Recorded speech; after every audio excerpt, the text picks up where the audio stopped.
नमस्कार, MB news म्हणजे महाराष्ट्रातील बातमीपत्रामध्ये आपले स्वागत आहे। मी मंगेश बोबडे।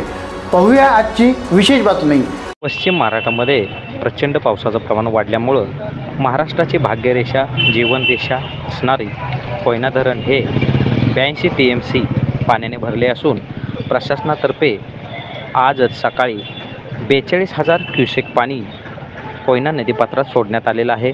यामुळे कोयना नदीपात्राच्या शेजारी असणाऱ्या गावांना सतर्कतेचा इशारा देण्यात आलेला आहे। आज फार मोठ्या प्रमाणात या ठिकाणी पाण्याची आवक धरणामध्ये वाढलेली आहे। यामुळे धरणाला धोका होऊ नये म्हणून त्याच प्रमाणात खाली पाणी सोडण्यात येत आहे। प्रशासनाने वेळोवेळी सतर्कतेचा इशारा या ठिकाणी दिलेला असून NDRFचं पथकसुद्धा सातारा जिल्हा प्रशासनाच्या माध्यमातून तयार ठेवण्यात आलेलं आहे। MB न्यूज म्हणजेच महाराष्ट्राचं बातमीपत्रासाठी मी संजय पाटील, सातारा।